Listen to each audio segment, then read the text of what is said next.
Welcome to my channel lady prophet. ഇന്നത്തെ reading നിങ്ങളുടെ ലൈഫിൽ നിയറസ്റ്റ് ആയിട്ട് എന്തൊക്കെ കാര്യങ്ങളാണ്, എന്തൊക്കെ മാറ്റങ്ങളാണ് നടക്കാൻ പോകുന്നത് എന്നുള്ളതാണ്. അപ്പോൾ ഇതൊരു കളക്റ്റീവ് റീഡിംഗ് ആണ്, ടൈംലെസ് റീഡിംഗ് ആണ്. എപ്പോഴാണോ കാണുന്നത് അപ്പോൾ മുതൽ വാലിഡ് ആയിരിക്കും. കാർഡ്സ് നോക്കാം.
റീഡിംഗ് എന്താ നോക്കാം. കാർഡ്സൊക്കെ ഞാൻ അറേഞ്ച് ചെയ്ത് വെച്ചിട്ടുണ്ട്. ഇവിടെ ആക്റ്റീവായിട്ടുള്ള സൈൻസ് ആദ്യം നോക്കാം. എല്ലാ സൈൻസും ആക്റ്റീവാണ്. Pisces, Cancer, Scorpio, Gemini, Libra, Aquarius, Aries, Leo, Sagittarius, Taurus, Virgo, Capricorn signs എല്ലാം ആക്റ്റീവായിട്ടുണ്ട്. ഇവിടെ കാണുന്നത് നിങ്ങളിപ്പോൾ ഉള്ള സാഹചര്യം, അതല്ലെങ്കിൽ മുന്നേ കടന്നു പോയ ഒരു സാഹചര്യം എന്താണെന്ന് വെച്ചാൽ നിങ്ങളിൽ മറ്റുള്ളവരുടെ ദൃഷ്ടി പെട്ടിട്ടുണ്ട് എന്നുള്ളതാണ് കാണുന്നത്. അതായത് നിങ്ങൾ ഏതെങ്കിലും തരത്തിൽ ഗ്ലോ ചെയ്ത് നിൽക്കുന്ന ആളായിരിക്കാം, സൊസൈറ്റിയിലൊക്കെ അറിയപ്പെടുന്ന ആൾക്കാരായിരിക്കാം. അതല്ലെങ്കിൽ എന്തെങ്കിലും തരത്തിൽ നിങ്ങൾ ഗ്ലോ ചെയ്ത് മറ്റുള്ളവർക്ക് മുന്നിൽ ഒരു മാതൃക, അതല്ലെങ്കിൽ മറ്റുള്ളവരെ അട്രാക്റ്റ് ചെയ്യിപ്പിക്കുന്ന എന്തോ ഒരു കാര്യം നിങ്ങളിൽ ഉണ്ട്. അതുകൊണ്ട് തന്നെ മറ്റുള്ളവരുടെ എപ്പോഴും അവരുടെ നോട്ടം നിങ്ങളിൽ പതിഞ്ഞിരിക്കുന്നു എന്നുള്ള ഒരിത് ഇവിടെ കാണാൻ പറ്റുന്നുണ്ട്. അതുകൊണ്ട് തന്നെ അത് നിങ്ങൾക്ക് നെഗറ്റീവായിട്ടാണ് ഇഫക്റ്റ് ചെയ്യുന്നത്. ഒരു കണ്ണേറ് പോലെയൊക്കെയാണ് ഇഫക്റ്റ് ചെയ്യുന്നത്. ആ ഒരു കാരണം കൊണ്ട് നിങ്ങളുടെ ഡെസ്റ്റിനിയിലുള്ള കാര്യം പോലും നിങ്ങൾക്ക് എക്സ്പീരിയൻസ് ചെയ്യാൻ പറ്റുന്നില്ല. നിങ്ങൾക്ക് വിധിച്ച ഭാഗ്യം പോലും നിങ്ങളിലേക്ക് വരുന്നതിന് ഒരു ബ്ലോക്കായിട്ട് മറ്റുള്ളവരുടെ എനർജി നിങ്ങൾക്ക് ഇടയിലുണ്ട്. അതായത് നിങ്ങൾക്ക് വരാനിരിക്കുന്ന നിങ്ങളുടെ ഡെസ്റ്റിനിയിലുള്ള ആ ലക്കിനും ഇടയിൽ ഈ ഒരു എനർജി, മറ്റുള്ളവരുടെ ദൃഷ്ടിദോഷം എന്ന് പറയുന്ന ഒരു എനർജി അവിടെ ഉള്ളത് കൊണ്ട് അതവിടെ ബ്ലോക്കായി കിടക്കുന്നു. അതായത് നിങ്ങളിലേക്ക് വരാൻ പറ്റുന്നില്ല. ആ ഒരു നിങ്ങളുടെ ഡെസ്റ്റിനിയിലുള്ള ആ കാര്യത്തിന് നിങ്ങളിലേക്ക് വരാൻ പറ്റുന്നില്ല. അത് വന്നതെന്ന് വെച്ചാൽ നിങ്ങൾ അത്രയും എന്തോ ഒരു തരത്തിൽ നിങ്ങളെ മറ്റുള്ളവർ നോട്ടീസ് ചെയ്യുന്നുണ്ട്. ആ ഒരു നോട്ടീസ് ചെയ്യുന്നത് കൊണ്ടാണ് ഈ ഒരു മറ്റുള്ളവരുടെ കണ്ണ് അത്രമേൽ നിങ്ങളുടെ മേലെ വന്നിട്ടുള്ളത്. അങ്ങനെ ഒരു എനർജി എനിക്കിവിടെ കിട്ടുന്നുണ്ട്. നിങ്ങൾക്ക് റീസണേറ്റ് ആവുന്നുണ്ടെങ്കിൽ ആ ഒരു മെസ്സേജ് എടുക്കുക. പിന്നെ വന്നിട്ടുള്ളത്, എനിക്ക് തോന്നുന്നു എൻ്റെ റീഡിങ് കാണുന്നവർ തന്നെയാണ് ഇവിടെ കൂടുതലുള്ളതെന്ന്. കാരണം എനിക്കിവിടെ റിപ്പീറ്റായിട്ട് തന്നെ ഒരേ എനർജി തന്നെ കിട്ടിക്കൊണ്ടേ ഇരിക്കുന്നുണ്ട്. അതായത് 2-3 ദിവസം മുന്നേ റീഡ് ചെയ്ത ആ ഒരു എനർജി തന്നെ എനിക്ക് റിപ്പീറ്റായിട്ട് കിട്ടിക്കൊണ്ടേ ഇരിക്കുന്നുണ്ട്. അപ്പോൾ അതെന്താണെന്ന് വെച്ചാൽ നിങ്ങളിപ്പോൾ നിങ്ങളുടെ നോർത്ത് നോഡിലേക്കുള്ള ഒരു എൻട്രി ആണെന്നാണ് കാണുന്നത്. അതായത് സൗത്ത് നോഡ് കഴിഞ്ഞു നോർത്ത് നോഡിലേക്കുള്ള എൻട്രി. ഈ നോർത്ത് നോഡിലാണ് നമ്മുടെ പേർപ്പസൊക്കെ ഉണ്ടാവുക, ലൈഫ് പേർപ്പസൊക്കെ ഈ നോർത്ത് നോഡിലാണ് നമ്മുടെ സോൾ പേർപ്പസൊക്കെ വരുന്നത്, നോർത്ത് നോഡിലാണ്. അപ്പോൾ ആ ഒരു ഇതിലോട്ട് നിങ്ങൾ കടന്നതായിട്ട്, അല്ലെങ്കിൽ കടക്കുന്ന ഒരു ടേണിംഗ് പോയിന്റ് ആയിട്ടാണ് ഈ ഒരു ടൈം പീരീഡ് വന്നിരിക്കുന്നത്. അതാണ് ഞാൻ പറഞ്ഞത്. എനിക്ക് തോന്നുന്നു കാണുന്നവർ തന്നെയാണ് റീഡിങ് കാണുന്നത് എന്നുള്ളത്. എനിക്ക് എപ്പോഴും ഈ ഒരു എനർജി ഇവിടെ കാണാൻ പറ്റുന്നുണ്ട്, നോർത്ത് നോഡിലേക്ക് കടക്കുന്ന ആൾക്കാരുടെ എനർജി. ഈ അറിയാത്തവർക്കാണെങ്കിൽ ഞാൻ പറഞ്ഞു തരാം. നോർത്ത് നോഡ് എന്ന് പറഞ്ഞാൽ നമ്മുടെ സോൾ പേർപ്പസ് ഒക്കെ ഈ നോർത്ത് നോഡിലാണ് വരുന്നത്. സൗത്ത് നോഡ് എന്ന് പറയുന്നത് നമ്മുടെ കർമ്മ ഫലമൊക്കെ ഉണ്ടാവുക സൗത്ത് നോഡിലാണ്. അതായത് നമ്മൾ എത്ര ജന്മം എടുത്തിട്ടുണ്ടോ ആ ജന്മത്തിലെ കംപ്ലീറ്റ് കാര്യങ്ങളും സൗത്ത് നോഡിലാണ് ഉണ്ടാവുക. ഒരു വ്യക്തി ജനിക്കുമ്പം ആ വ്യക്തി സൗത്ത് നോഡിലായിട്ടാണ് ജനിക്കുക. അതാണ് നമ്മുടെ കംഫേർട്ട് സോൺ എന്ന് പറയുന്നത് സൗത്ത് നോഡാണ്. ഈ കംഫേർട്ട് സോൺ വിട്ട് നമുക്ക് പുറത്തു പോകാൻ പറ്റില്ല. കാരണം ഈ കംഫേർട്ട് സോൺ ബ്രേക്ക് ചെയ്താൽ മാത്രമാണ് നമുക്ക് നോർത്ത് നോഡിലേക്ക് എത്താൻ പറ്റൂ. കംഫേർട്ട് സോൺ എന്ന് പറയുന്നത് കഴിഞ്ഞ ജന്മത്തിലെ എത്ര ജന്മം എടുത്തിട്ടുണ്ടോ അത്രയും ജന്മത്തിലെ കർമ്മഫലം എന്ന് ഞാൻ പറഞ്ഞു. അതെങ്ങനെയാണ് വരുന്നതെന്ന് വെച്ചാൽ ആ ഒരു ജന്മം എത്ര ജന്മം എടുത്തിട്ടുണ്ടോ ആ ഒരു ജന്മം ഒരു സോൾ എക്സ്പീരിയൻസ് ചെയ്ത ഒരുപാട് കാര്യങ്ങൾ ഉണ്ടാവാം. അത് ജോലി വൈസായിരിക്കാം, അതല്ലെങ്കിൽ റിലേഷൻഷിപ്പ് വൈസായിരിക്കാം. എല്ലാ തലത്തിലും ലൈഫിൻ്റെ എല്ലാ തലത്തിലും ഓരോ സോളും ഓരോ ജന്മവും ഓരോ എക്സ്പീരിയൻസ് എടുക്കുന്നുണ്ട്. ആ എക്സ്പീരിയൻസ് ആയിരിക്കും ആ ഒരു സോളിൻ്റെ കംഫേർട്ട് സോൺ എന്ന് പറയുന്നത്. അതായത് നമ്മളെപ്പോഴും ചെയ്ത് ശീലിക്കുന്ന ഒരു കാര്യമാണ് നമുക്ക് കംഫേർട്ടായിട്ട് ഉണ്ടാവുക. നമ്മൾ ഒരിക്കൽ പോലും ചെയ്ത് ശീലം ഇല്ലാത്തൊരു കാര്യമാണെങ്കിൽ നമുക്കത് കംഫർട്ട് സോണിന് അപ്പുറത്തുള്ളൊരു കാര്യമാണ്. അതുകൊണ്ട് തന്നെ നമ്മൾ അതിലേക്ക് ഇറങ്ങാൻ മടിക്കും. എന്തുകൊണ്ടാണ് മടിക്കുന്നത്? നമുക്കത് ചെയ്തിട്ടുള്ള എക്സ്പീരിയൻസ് ഇല്ല. അത് തന്നെയാണ് ഈ നോർത്ത് നോഡ് സൗത്ത് നോഡ് എന്ന് പറഞ്ഞിട്ട് വരുന്നത്. ഒരു വ്യക്തി ജനിക്കുമ്പം സൗത്ത് നോഡിലാണ് ജനിക്കുന്നത്. ആ വ്യക്തിയുടെ എക്സ്പീരിയൻസ് കംപ്ലീറ്റ് ആ സോൾ വൈസിലായിരിക്കും ഉണ്ടാവുക. അപ്പോൾ ആ സോൾ എത്ര ജന്മം എടുത്തിട്ടുണ്ടോ ആ ജന്മത്തിലെ ഒക്കെ എക്സ്പീരിയൻസിലായിരിക്കും സോൾ ഉണ്ടാവുക. അതാണ് ആ ഒരു എക്സ്പീരിയൻസ് ആണ് സോളിൻ്റെ കംഫർട്ട് സോൺ എന്ന് പറയുന്നത്. ആ ഒരു എക്സ്പീരിയൻസ് ആണ് സൗത്ത് നോഡ് എന്ന് പറഞ്ഞിട്ട് വരുന്നത്. ഈ കംഫർട്ട് സോൺ എപ്പോഴാണോ ഈ സോള് ബ്രേക്ക് ചെയ്യുന്നത് ആ സമയത്താണ് നോർത്ത് നോഡിലേക്ക് പോവുക. ഈ നോർത്ത് നോഡിലാണ് നമ്മുടെ സോൾ പേർപ്പസ് ഉള്ളത്. അതായത് നമ്മൾ ഒരിക്കൽ പോലും ചെയ്യാത്തൊരു കാര്യം. നമ്മളിപ്പോൾ ജീവിക്കുന്നത് മുൻ ജന്മത്തിൻ്റെ ബാക്കി പത്രമാണ്. നമുക്ക് ആ ജീവിതമല്ല വേണ്ടത്. അത് കർമ്മപരമായിട്ടുള്ള ജീവിതമാണ്. അവിടെ കർമ്മയാണ് കംപ്ലീറ്റ് ഉണ്ടാവുക. കർമ്മ ഡീൽ ചെയ്ത് തീർക്കലാണ്. അതിൽ നിന്ന് ഓരോ ലെസൺ നമ്മൾ പഠിക്കലാണ്. നോർത്ത് നോഡിലേക്ക് വരുമ്പോൾ എന്ന് പറയുന്നത് ആ സോളിൻ്റെ എന്തിനാണോ ആ സോള് ഈ ഭൂമിയിൽ ജന്മം എടുത്തിട്ടുള്ളത് ആ ജന്മ നിയോഗത്തിലേക്ക് കടക്കുന്നതാണ് നോർത്ത് നോഡ് എന്ന് പറയുന്നത്. അപ്പോൾ ഇതാണ് നോർത്ത് നോഡും സൗത്ത് നോഡും. ഇവിടെ എപ്പോഴും എനിക്ക് ഈ ഒരു എനർജി കിട്ടുന്നുണ്ട്. അതാണ് ഞാൻ നോർത്ത് നോഡും സൗത്ത് നോഡും ഡീറ്റെയിൽ ആയിട്ട് പറഞ്ഞത് എന്താണെന്നുള്ളത്. മനസ്സിലാകാത്തവർക്ക് ആയിക്കോട്ടെ എന്ന് കരുതി. അപ്പം അങ്ങനെയുള്ളവർക്ക് വന്നിട്ടുള്ളതെന്ന് വെച്ചാൽ നിങ്ങളുടെ ഒരു കർമ്മ അവിടെ അവസാനിക്കുന്നു എന്നുള്ളത് കാണിക്കും. കാര്യം പിന്നെ ഇനി നിങ്ങളിലേക്ക് വരാൻ പോകുന്ന കാര്യം എന്ന് വെച്ചാൽ ഈ കർമ്മം അവസാനിക്കുമ്പോഴാണ് ഞാൻ പറഞ്ഞു സോൾ പേർപ്പസിലേക്ക് കടക്കുന്നത്. അതാണ് ഇവിടെ വന്നിട്ടുള്ളത്. 3 ഓഫ് പെൻറ്റക്കിൾസ് ഇവിടെ എനിക്കൊരു സോൾ പേർപ്പസിൻ്റെ ഒരു ഇതാണ് കാണിക്കുന്നത്. കാരണം ഇവിടെ നിങ്ങൾക്ക് കാണാം 3 ഓഫ് പെൻറ്റക്കിൾസിൽ നിങ്ങൾക്ക് കാണാം 3 പേര് അവിടെ എന്തോ ഒരു കാര്യം ഡിസ്കസ് ചെയ്യുന്നത്. ഇവർ 3 പേരെന്ന് പറയുന്നത് ഒരേ കാര്യത്തിന് വേണ്ടി ഒരുമിച്ച് പ്രവർത്തിക്കുന്ന ആൾക്കാരാണ്. അപ്പോൾ ഇവർ ചെയ്യുന്നത് എന്തോ ഒരു കാര്യത്തിനെ കുറിച്ച് ഡിസ്കസ് ചെയ്യാണ് ചെയ്യുന്നത്.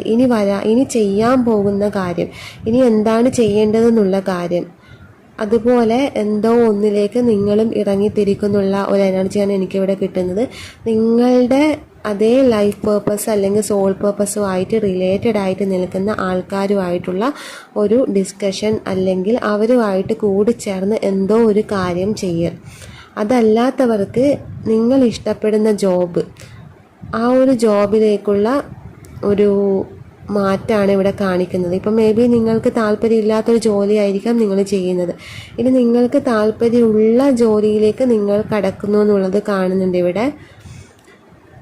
അതും അല്ലാത്തവർക്ക് ഇതൊരു സൊസൈറ്റിയിലെ സർവീസ് ആയിരിക്കാം. അതായത് ചിലർക്ക് വരുന്നത് ഒരു ജോലിയിലേക്കുള്ള എൻട്രി ആണ്, ചിലർക്ക് വരുന്നത് സൊസൈറ്റി സർവീസാണ് വന്നിട്ടുള്ളത്. അതായത് ഒരേ കാര്യത്തിന് വേണ്ടി ഒരുമിച്ച് പ്രവർത്തിക്കുന്ന ഒരു കൂട്ടം ആൾക്കാർ, അവർ തമ്മിലുള്ള ഡിസ്കഷൻ. അപ്പം നിങ്ങൾ ആ ഒരു ഇതിലോട്ടേക്ക് കടക്കുന്നുണ്ട് എന്നുള്ളത് കാണാൻ പറ്റുന്നുണ്ട്. അത് കർമ്മ തീരുന്നത് കൊണ്ടാണ് നിങ്ങൾക്ക് ആ ഒരു പേർപ്പസുമായിട്ട് കണക്ട് ചെയ്യാൻ പറ്റുന്നത്. അപ്പോഴാണ് ഒരേ പേർപ്പസുമായിട്ട് പോകുന്ന ആൾക്കാർ നിങ്ങളുടെ ലൈഫിലേക്ക് വരുന്നത്. പുതിയ പുതിയ ബന്ധങ്ങൾ നിങ്ങളിലേക്ക് വരുന്നതായിട്ട് കാണുന്നുണ്ട്. അത് ഇതുവഴി തന്നെ ആവാനാണ് ചാൻസ്. അല്ലാത്തവർക്ക് പുതിയ പുതിയ ഫ്രണ്ട്ഷിപ്പ് വരാനുള്ള ചാൻസും ഉണ്ട്. അതായത് നിങ്ങൾ ആഗ്രഹിക്കുന്നത് പോലുള്ള നിങ്ങളുടെ അതേ വൈബിലുള്ള ആൾക്കാരുമായിട്ടുള്ള ഫ്രണ്ട്ഷിപ്പ് ഇവിടെ ക്ലിയർ ആയിട്ട് കാണാൻ പറ്റുന്നുണ്ട്. ഇവിടെ പലരും പല കാര്യത്തിന് വേണ്ടി മാനിഫെസ്റ്റേഷൻ മെത്തേഡ്സൊക്കെ യൂസ് ചെയ്യുന്ന ആൾക്കാരെ കാണുന്നുണ്ട്. അപ്പോൾ നിങ്ങളുടെ ഇഫേർട്ടൊക്കെ മാനിഫെസ്റ്റ് ആയിട്ട് വരുന്നുണ്ട് എന്നുള്ളത് കാണിക്കുന്നുണ്ട്. നിയറസ്റ്റ് ആയിട്ട് തന്നെ അത് നിങ്ങൾക്ക് എക്സ്പീരിയൻസ് ചെയ്യാൻ പറ്റും. കാരണം ലൈഫിൽ ഒരു വലിയ ട്രാൻസ്ഫോർമേഷൻ നടന്നുകൊണ്ടിരിക്കുന്ന ഒരു ടൈമാണ്. ഒന്നിനും ഫുൾഫിൽ ഇല്ല നിങ്ങൾക്ക് തോന്നിയേക്കാം. ഒന്നിനും ഫുൾഫിൽമെൻറ്റ് ഞാനിവിടെ കാണുന്നില്ല. ആർക്കും ഒരു ഫുൾഫിൽമെൻ്റ് ഉള്ള ഒരു ലൈഫ് ഞാനിവിടെ കാണുന്നില്ല. കാരണം ഇവിടെ 5 ഓഫ് സോഡ്സ് കാണിക്കുന്നത് അതാണ്. ലൈഫിൻ്റെ ഒരു പകുതി മാത്രമേ നിങ്ങൾക്ക് എൻജോയ് ചെയ്യാൻ പറ്റുന്നു. അതായത് ലൈഫിൽ എന്തെങ്കിലും നല്ല കാര്യം വന്നിട്ടുണ്ടെങ്കിൽ തന്നെ അത് പൂർണ്ണമായിട്ടും നിങ്ങൾക്ക് എൻജോയ് ചെയ്യാൻ പറ്റുന്നില്ല. മനസ്സിൽ വേറെ എന്തോ ഒരു കാര്യം നിങ്ങളെ അലട്ടുന്നുണ്ട്. അതുകൊണ്ട് തന്നെ അതിൻ്റെ ഫുൾഫില്ലിൽ നിങ്ങൾക്കൊന്നും എക്സ്പീരിയൻസ് ചെയ്യാൻ പറ്റുന്നില്ല. എത്ര വലിയ കാര്യമാണെങ്കിൽ പോലും ഉള്ളിൽ മനസ്സിനെ അലട്ടിക്കൊണ്ടിരിക്കുന്ന എന്തോ ഒരു കാര്യത്തിൽ നിങ്ങൾ സ്ട്രഗിൾ ചെയ്യുന്നുണ്ട്. അതുകൊണ്ടാണ് ലൈഫിൽ എന്ത് വന്നാലും, നല്ലതാണെങ്കിലും നല്ല എന്ത് കാര്യം വന്നാലും നിങ്ങൾക്കത് എക്സ്പീരിയൻസ് ചെയ്യാൻ പറ്റുന്നില്ല. മീൻസ് അതിൻ്റേതായ ഒരു ഫുൾഫില്ലിൽ നിങ്ങൾക്കത് എക്സ്പീരിയൻസ് ചെയ്യാൻ പറ്റുന്നില്ല.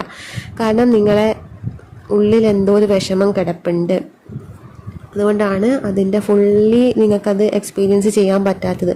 പിന്നെ ലൈഫിൽ ഒരു ബാലൻസ് ഇല്ലാത്ത ആൾക്കാരെ കാണാൻ പറ്റുന്നുണ്ട്. അവർക്ക് ലൈഫിൽ ഒരു ബാലൻസ് വരുന്നുണ്ട്. ഫിനാൻഷ്യലി സ്ട്രഗിൾ ചെയ്യുന്നവരെ കാണാൻ പറ്റുന്നുണ്ട്. അതായത് കിട്ടുന്ന പണം മുഴുവൻ ചിലവാകുന്ന അവസ്ഥ, വരവും ചെലവും തുല്യമാകാത്ത അവസ്ഥ, അങ്ങനെ ഒരു ഇതിവിടെ കാണുന്നുണ്ട്. അതുകൊണ്ട് അങ്ങനെയുള്ളവർക്ക് ഒരു ബാലൻസ് ലൈഫിലോട്ടേക്ക് വരുന്നുണ്ട്. ഒരു വെളിച്ചം നിങ്ങളുടെ ലൈഫിലോട്ടേക്ക് വരുന്നുണ്ട്. മേ ബി നിങ്ങൾക്ക് പ്രതീക്ഷിക്കാതെ ഒരു മിറാക്കിൾ പോലെ ആയിരിക്കാം പുതിയൊരു ജോബ് അല്ലെങ്കിൽ ഫിനാൻഷ്യൽ സ്റ്റെബിലിറ്റി ഒക്കെ വരുന്നത്. ഒരു ലൈഫിലൊരു വലിയൊരു ട്രാൻസ്ഫോർമേഷനാണ് കാണാൻ പറ്റുന്നത്. ഇവിടെ കൂടുതൽ പേരും ഇന്നർ കോൺഫ്ലിക്റ്റ് നടക്കുന്നതായിട്ട് കാണുന്നുണ്ട്. നിങ്ങളുടെ ഉള്ളിൽ തന്നെ എന്തൊക്കെയോ കോൺഫ്ലിക്റ്റ്, അതാണ് ഇവിടെ കൂടുതൽ പേരും അനുഭവിക്കുന്നത്. ഓവറോൾ എനർജി വന്നിരിക്കുന്നതും ആ ഒരു കോൺഫ്ലിക്റ്റ് തന്നെയാണ് വന്നിരിക്കുന്നത്. അത് മറ്റൊരാളുമായിട്ടല്ല നിങ്ങൾക്ക് കോൺഫ്ലിക്റ്റ് ഉള്ളത്, നിങ്ങളുടെ തന്നെ മൈൻഡുമായിട്ടാണ് നിങ്ങൾ പൊരുതുന്നത്. അതായത് മൈൻഡ് പിടിച്ചെടുക്കാൻ നിൽക്കുന്നില്ല. അപ്പം നിങ്ങൾ ഈ മൈൻഡിനെ ഒന്ന് വരുതിക്ക് വരുത്താൻ വേണ്ടിയിട്ട് നിങ്ങൾ പല കാര്യങ്ങളും ചെയ്യുന്നുണ്ടാവാം. മെഡിറ്റേഷൻ ചെയ്യുന്ന ആൾക്കാരുണ്ടാവാം, സെൽഫ് കെയർ ചെയ്യുന്ന ആൾക്കാരുണ്ടാവാം, എന്തൊക്കെയോ കാര്യങ്ങൾ നിങ്ങൾ ചെയ്യുന്നുണ്ട് നിങ്ങളുടെ സെൽഫിന് വേണ്ടിയിട്ട്. പക്ഷേ എന്ത് കളിച്ചിട്ടും നിങ്ങൾക്ക് നിങ്ങളുടെ ഉള്ളിൻ്റെ ഉള്ളിൽ നടക്കുന്ന ആ ഒരു കോൺഫ്ലിക്റ്റ് നിങ്ങൾക്ക് കൺട്രോൾ ചെയ്യാൻ പറ്റുന്നില്ല. അതാണ് നിങ്ങളുടെ ലൈഫിൽ റിഫ്ലക്റ്റ് ചെയ്യുന്നതും ഇതിൻ്റെ ഒരു റിഫ്ലക്ഷനാണ്. നിങ്ങളുടെ ഉള്ളിൽ നടക്കുന്ന ആ കോൺഫ്ലിക്റ്റ് ആണ് മറ്റുള്ളവരും നിങ്ങളോട് വഴക്കിന് വരുന്നുണ്ടാവാം. അപ്പോൾ ആ വഴക്കിന് വരുന്നതിന് കാരണം നിങ്ങളുടെ ഉള്ളിലാണ് ആ കോൺഫ്ലിക്റ്റ് നടക്കുന്നത്. നിങ്ങൾ അതാണ് ചേഞ്ച് ചെയ്യേണ്ടത്, മറ്റുള്ളവരെ അല്ല നിങ്ങൾ ചേഞ്ച് ചെയ്യേണ്ടത്. നിങ്ങൾക്ക് നിങ്ങളുടെ മൈൻഡിനെ കൺട്രോൾ ചെയ്യാൻ പറ്റുന്നില്ല. അപ്പം ആ ഒരു കൺട്രോളിങ് നിങ്ങളിലേക്ക് വരുന്നുണ്ട്. മൈൻഡിനെ നിങ്ങൾക്ക് എങ്ങനെ ബാലൻസ് ചെയ്യണം എന്നുള്ള ഒരു ഐഡിയ നിങ്ങളുടെ ഉള്ളിൽ നിന്ന് വരുന്നതായിട്ട് കാണുന്നുണ്ട്. അതാണ് ഇവിടെ എംപ്രസും പേജ് ഓഫ് കപ്സൊക്കെ കാണിക്കുന്നതെന്ന് വെച്ചാൽ നിങ്ങളുടെ ഉള്ളിലെ സർഗാത്മകത, നിങ്ങളുടെ ഉള്ളിലെ ഗ്രാവിറ്റി എനർജിയുടെ ഒരു ബാലൻസ് അവിടെ നടക്കുന്നു എന്നുള്ളത് കാണുന്നുണ്ട്. അത് ഗ്രാവിറ്റിയിലാണ് ബാലൻസ് ഉള്ളത്, ഫെമിനൈൻ എനർജിയിൽ. അപ്പോൾ ആ ഒരു ഗ്രാവിറ്റി എനർജി ഇവിടെ നിങ്ങളിലേക്ക് ബാലൻസിൽ വരുമ്പോൾ നിങ്ങൾക്ക് ഈ കോൺഫ്ലിക്റ്റ്, നിങ്ങളുടെ ഉള്ളിൽ നടക്കുന്ന ആ ഒരു കോൺഫ്ലിക്റ്റിന് നിങ്ങൾക്കൊരു സൊല്യൂഷൻ കിട്ടും. അത് ഉള്ളിൻ്റെ ഉള്ളിൽ തന്നെ കിട്ടുന്ന ഒരു സൊല്യൂഷനാണ്. കാരണം നമ്മുടെ ഉള്ളിലെ സ്പേസ് വരുമ്പോഴാണ് നമ്മൾക്ക് പല കാര്യത്തിനും ക്ലാരിറ്റി കിട്ടുന്നത്. ആ ഒരു ക്ലാരിറ്റി വരുമ്പോഴാണ് നിങ്ങൾക്കുള്ള ഈ കോൺഫ്ലിക്റ്റിൻ്റെ ഒരു സൊല്യൂഷൻ നിങ്ങൾക്ക് മനസ്സിലാകും. ആ ഒരു സൊല്യൂഷൻ നിങ്ങൾക്ക് കിട്ടുന്നതായും നിങ്ങളുടെ ലൈഫിൽ ഒരു ബാലൻസ് വരുന്നതായിട്ടും കാണുന്നുണ്ട്. നിയറസ്റ്റ് ആയിട്ട് തന്നെ നിങ്ങൾക്കത് എക്സ്പീരിയൻസ് ചെയ്യാൻ പറ്റും. എപ്പോഴും എൻ്റെ റീഡിങ് കാണുന്നത് പോലെ തന്നെ പലരും സ്പിരിച്വൽ ജേണിയിലാണ് ഉള്ളതെന്ന് കാണുന്നുണ്ട്. അത് ഞാൻ പറഞ്ഞു, എൻ്റെ റീഡിങ് കാണുന്നവർ തന്നെയാണ് തോന്നുന്നു കാണുന്നത്. അപ്പോൾ അത് തന്നെയാണ്, സെയിം എനർജി തന്നെയാണ് എനിക്ക് ഇവിടെയും കിട്ടുന്നത്. പലരും എൻലൈറ്റ്മെൻറ്റിലേക്കുള്ള ഒരു ജേണിയിലാണെന്ന് കാണാൻ പറ്റുന്നുണ്ട്. പിന്നെ പലർക്കും ഈ സ്പിരിച്വൽ ജേണി ഒരു ബേർഡനായിട്ട് കാണുന്നുണ്ട്. അതായത് തന്നെ കൊണ്ട് ഒക്കാവുന്നതിനും അപ്പുറം ആണ് ഇതിൻ്റെ ഒരു ഇഫക്റ്റ് എന്നുള്ളത് പലർക്കും തോന്നി തുടങ്ങിയിരിക്കുന്നു. പക്ഷെ അങ്ങനെ തോന്നി തുടങ്ങിയിട്ട് കാര്യമില്ല. കാരണം നിങ്ങൾ പഠിക്കേണ്ട ഓരോ കാര്യങ്ങളുണ്ട്, നിങ്ങൾ തീർക്കേണ്ട കർമ്മയുണ്ട്. അതൊക്കെ ഭയങ്കര പെയിൻഫുൾ ആയിട്ടുള്ള കാര്യമായിരിക്കും. മൈൻഡ് വൈസും ബോഡി വൈസും ഒക്കെ ഒരുപാട് പ്രശ്നങ്ങൾ നിങ്ങൾ അനുഭവിക്കുന്നുണ്ടാവാം. അതൊക്കെ നിങ്ങളുടെ കർമ്മ തീരുന്നതിൻ്റെ ഭാഗമായിട്ടാണ് ഈ ഒരു ഭയങ്കര പെയിൻഫുൾ ആയിട്ടുള്ള കാര്യങ്ങൾ നിങ്ങളിലേക്ക് വരുന്നത്. അത് നിങ്ങളെ കൊണ്ട് താങ്ങാവുന്നതിനും അപ്പുറത്തുള്ള പെയിൻ നിങ്ങൾക്ക് തരുന്നുണ്ടാവാം. റിലേഷൻഷിപ്പിലായിരിക്കാം നിങ്ങൾ സ്ട്രഗിൾ ചെയ്യുന്നത്, അല്ലെങ്കിൽ ഹെൽത്ത് വൈസ് ആയിരിക്കാം നിങ്ങൾ സ്ട്രഗിൾ ചെയ്യുന്നത്, ഇമോഷണലി ഇംബാലൻസ് ആയിരിക്കാം സ്ട്രഗിൾ ചെയ്യുന്നത്. ഏത് തലത്തിലാണെങ്കിൽ പോലും നിങ്ങളെ അതൊരു മെച്യൂരിറ്റി ഉള്ള ഒരു പേഴ്സണാക്കി മാറ്റാനുള്ള ഒരു ഇതിലോട്ടേക്കാണ് കൊണ്ടുവരുന്നത്. കാരണം ആ മെച്യൂരിറ്റി വന്നാൽ മാത്രമാണ് എല്ലാത്തിൽ നിന്നും ഡിറ്റാച്ച്ഡായി എല്ലാറ്റിനെയും കൈകാര്യം ചെയ്യാൻ പഠിച്ച് എല്ലാറ്റിനും കോൺഫിഡൻസ് വന്നാൽ മാത്രമാണ് നിങ്ങളിലേക്ക് വരേണ്ട നല്ല കാര്യങ്ങൾ വരും, നിങ്ങൾ ആ ഒരു എൻലൈറ്റ്മെൻറ്റിലേക്ക് എത്തുമെന്നാണ് കാണിക്കുന്നത്. എപ്പോഴും ഞാൻ സ്പിരിച്വാലിറ്റി സംസാരിക്കുന്നുണ്ട്, പക്ഷേ എനിക്കിവിടെ അങ്ങനെ ഒരു എനർജിയാണ് കിട്ടുന്നത്. അതുകൊണ്ടാണ് എനിക്കത് സംസാരിക്കേണ്ടി വരുന്നത്. കൂടുതലും സ്പിരിച്വലായ ആൾക്കാരായിരിക്കാം റീഡിങ് കാണുന്നത്. വിവാഹം കഴിഞ്ഞ് ഒരു കുഞ്ഞിന് വേണ്ടി വെയിറ്റ് ചെയ്ത് നിൽക്കുന്ന ആൾക്കാരാണെങ്കിൽ നിങ്ങൾക്ക് അതിനുള്ളൊരു ഭാഗ്യം വരുന്നുണ്ട്. നിങ്ങൾക്ക് ഒരു കുഞ്ഞ് ജനിക്കാനുള്ളൊരു പോസിബിലിറ്റി ഇവിടെ കാണുന്നുണ്ട്. പിന്നെ വരുന്നത് പലരുടെയും വിവാഹം നടക്കും എന്നുള്ള രീതിയിൽ കാണിക്കുന്നുണ്ട് ഇവിടെ. പിന്നെ നിങ്ങളുടെ ഉള്ളിലെ സർഗാത്മകത, നിങ്ങൾ അറിയാതെ പോയ നിങ്ങളുടെ ക്രിയേറ്റിവിറ്റി, ആ ക്രിയേറ്റീവ് എനർജീൻ്റെ ഒരു അവേക്കണിങ് കാണുന്നുണ്ട്. കഴിഞ്ഞ റീഡിങ്ങിലും ഈ ഒരു എനർജി തന്നെ എനിക്കിവിടെ കിട്ടിയിട്ടുണ്ടായിരുന്നു. നിങ്ങളുടെ ഫെമിനൈൻ എനർജീൻ്റെ ഒരു അവേക്കണിങ് ഇവിടെയും എനിക്കത് കിട്ടിയിട്ടുണ്ട്, ആ ഒരു എനർജി. പിന്നെ ഇവിടെ ഡ്രോയിങ് ചെയ്യുന്ന ആൾക്കാർ അല്ലെങ്കിൽ കരകൗശലമായിട്ട് എന്തെങ്കിലും നിർമ്മിക്കുന്ന ആൾക്കാരൊക്കെ ഉണ്ടെങ്കിൽ അവർക്ക് നിങ്ങളുടെ കഴിവുകൾ മറ്റുള്ളവർ അറിഞ്ഞു തുടങ്ങുമ്പം നിങ്ങൾ ചെയ്യുന്ന ആ ഒരു കാര്യത്തിൽ നിങ്ങൾക്ക് ഒരു ഫിനാൻഷ്യലി ഗ്രോ ചെയ്യാൻ പറ്റുന്നുള്ളൊരിത് കാണുന്നുണ്ട്. കാരണം നിങ്ങളാക്കുന്ന ആ ഒരു കാര്യത്തിന് ഡിമാൻഡ് ഉണ്ടാവുന്നുള്ളത്, മറ്റുള്ളവർ നിങ്ങളെ തേടി വരുന്നുള്ളത് ആ ഒരു കാര്യത്തിന് വേണ്ടിയിട്ട്. നിങ്ങൾ എന്താണോ നിങ്ങൾ വരയ്ക്കുന്ന ചിത്രമായിരിക്കാം, അല്ലെങ്കിൽ നിങ്ങൾ ചെയ്യുന്ന ക്രാഫ്റ്റ് ഐറ്റംസ് ആയിരിക്കാം, മറ്റുള്ളവർ അത് കണ്ടു കഴിഞ്ഞാൽ അത് അവർക്ക് ഇഷ്ടപ്പെടുന്നുണ്ടാവാം, അവർ വാങ്ങുന്നുണ്ടാവാം. അപ്പം അങ്ങനെ ആൾക്കാർ പറഞ്ഞറിഞ്ഞ് മറ്റുള്ളവർ നിങ്ങളെ തേടി വരുന്ന ഒരു ഇത് കാണുന്നുണ്ട്. അതായത് നിങ്ങളുടെ ഉള്ളിൽ ആ കഴിവ് എന്താണോ അത് മനസ്സിലാക്കി നിങ്ങളുടെ തന്നെ ഓൺ ക്രിയേഷനിൽ വരുന്ന സംഭവങ്ങൾ, മറ്റുള്ള യൂട്യൂബോ അങ്ങനെയൊന്നും നോക്കി കണ്ട് ഉണ്ടാക്കി വെക്കുന്ന, കോപ്പി ചെയ്ത് വെക്കുന്ന കാര്യങ്ങളല്ല. നിങ്ങളുടെ ക്രിയേറ്റീവ് എനർജിയിൽ നിന്നും നിങ്ങൾക്ക് സ്വന്തമായി കിട്ടുന്ന ഐഡിയ വെച്ച് നിങ്ങൾ എന്തെങ്കിലും ഒന്ന് വരച്ചാലോ അല്ലെങ്കിൽ എന്തെങ്കിലും ക്രാഫ്റ്റ് ഐറ്റംസ് നിങ്ങൾ ചെയ്ത് കഴിഞ്ഞാലോ കൈകൊണ്ട് ഉണ്ടാക്കിയെടുക്കുന്നത്. അതായത് നിങ്ങളുടെ കയ്യിൽ എന്തെങ്കിലും ഒരു സാധനം കിട്ടിയാൽ, എന്തെങ്കിലും വേസ്റ്റ് ആയിട്ടുള്ള എന്തെങ്കിലും ഐറ്റംസ് കിട്ടിയാൽ നിങ്ങൾ അതിനെ മാറ്റിയെടുത്ത് നിങ്ങളത് റീമേക്ക് ചെയ്ത് നിങ്ങളതൊരു ബ്യൂട്ടിഫുൾ ആയിട്ടുള്ള എന്തെങ്കിലും ഒരു ക്രിയേറ്റീവ് ആയിട്ടുള്ള എന്തെങ്കിലും കാര്യം ഉണ്ടാക്കും, എന്തെങ്കിലും ഷോപ്പ് പീസ് ഉണ്ടാക്കുമായിരിക്കും. അത് മറ്റുള്ളവർ കാണുമ്പം അവർ വാങ്ങുമായിരിക്കും. അങ്ങനെ നിങ്ങൾ ഫിനാൻഷ്യലി ഗ്രോ ചെയ്യാനുള്ള ചാൻസ് ഉണ്ട്. അങ്ങനെ അവർ വഴി നിങ്ങളിലേക്ക് കുറച്ച് ആൾക്കാർ വരാനും ആ ഒരു കാര്യത്തിലൂടെ നിങ്ങൾക്ക് ഒരു ജോബ് പോലെ ആ ഒരു കാര്യം നിങ്ങൾക്ക് മുന്നോട്ട് കൊണ്ടുപോകാൻ പറ്റുന്നുള്ളതും ഇവിടെ കാണുന്നുണ്ട്. അത് ആ ക്രിയേറ്റീവ് എനർജീൻ്റെ ഒരു അവേക്കണിങ്ങിലൂടെ സംഭവിക്കുന്ന ഒരു കാര്യമാണ്. കാരണം നിങ്ങളുടെ ഉള്ളിൽ നിന്ന് വരേണ്ട ഒരു ക്രിയേറ്റിവിറ്റിയാണ് നിങ്ങൾ കാണിക്കുന്നത്. കാരണം നിങ്ങളുടെ ഉള്ളിലെ ക്രിയേറ്റീവ് എനർജിയിൽ നിന്നും ഉണ്ടാവേണ്ട ഒരു നിങ്ങളുടേതായ ഐറ്റംസ്, നിങ്ങളുടെ ഓൺ ഐറ്റംസ് ആയിരിക്കും ആ ഒരു സംഭവം. അപ്പം അങ്ങനെ ഒരു എനർജി എനിക്കിവിടെ കിട്ടുന്നുണ്ട്. അങ്ങനെ ആരെങ്കിലും ചെയ്യുന്നുണ്ടെങ്കിൽ നിങ്ങൾ ജസ്റ്റ് നിങ്ങളുടെ ആ ക്രിയേറ്റീവ് ആയിട്ടുള്ള കാര്യങ്ങൾ കുറച്ചുകൂടി അതിൽ ഇൻവോൾവ് ആക്കാൻ നോക്കുക. അത് മറ്റുള്ളവർ ചെയ്ത് കണ്ടിട്ടുള്ള കാര്യങ്ങൾ സെയിം റിപ്പീറ്റ് ആയിട്ട് ചെയ്യാതെ നിങ്ങളുടേതായ ഓൺ ഐഡിയയിൽ എന്തെങ്കിലും ചെയ്യാൻ പറ്റുന്നുണ്ടെങ്കിൽ നിങ്ങൾ അങ്ങനെ ചെയ്ത് നോക്കൂ. അതിൽ നിങ്ങൾക്ക് ഒരു സക്സസ് ഇവിടെ കാണുന്നുണ്ട്. നിങ്ങളുടെ ഫ്യൂച്ചറിൽ ആ ഒരു എനർജി വന്നിട്ടുണ്ട്. ചിലതൊക്കെ ഇവിടെ സ്റ്റാർ പൊസിഷനിൽ എത്തുന്നൊക്കെ കാണുന്നുണ്ട്. നിങ്ങൾ ഗ്ലോ ചെയ്യുന്നുള്ളത് കാണുന്നുണ്ട്. അത് മേ ബി ബ്യൂട്ടി വൈസ് ആയിരിക്കാം, പക്ഷെ എന്നാൽ പോലും കാണുന്നത് മറ്റുള്ളവരുടെ മുന്നിലൊരു സ്റ്റാറിനെ പോലെ ഗ്ലോ ചെയ്യുന്നതാണ് കാണുന്നത്. എന്തെങ്കിലും കാര്യം നിങ്ങൾ അച്ചീവ് ചെയ്യുന്നുണ്ടാവാം, കരിയർ വൈസ് അച്ചീവ് ചെയ്യുന്നുണ്ടാവാം, അതല്ലെങ്കിൽ എന്തോ ഒരു കാര്യം നിങ്ങൾ അച്ചീവ് ചെയ്യുന്നുണ്ട്. അതുകൊണ്ട് ഇപ്പോഴും മറ്റുള്ളവരുടെ നോട്ടം നിങ്ങളിൽ ഉണ്ട്. എന്നാൽ പോലും മറ്റുള്ളവരുടെ ഒരു ആരാധന പോലെ, അതായത് മറ്റുള്ളവർ നോട്ടീസ് ചെയ്യുന്ന എന്തോ ഒന്ന് നിങ്ങൾ അച്ചീവ് ചെയ്യുന്നുണ്ട്. മറ്റുള്ളവർ എല്ലാവരും ആഗ്രഹിക്കുന്ന എന്തോ ഒരു കാര്യം നിങ്ങൾ അച്ചീവ് ചെയ്യുന്നുണ്ട്. അപ്പം അങ്ങനെ നിങ്ങൾ ഗ്ലോ ചെയ്യുന്നതായിട്ടും ഇവിടെ ഒരു എനർജി വന്നിട്ടുണ്ട്.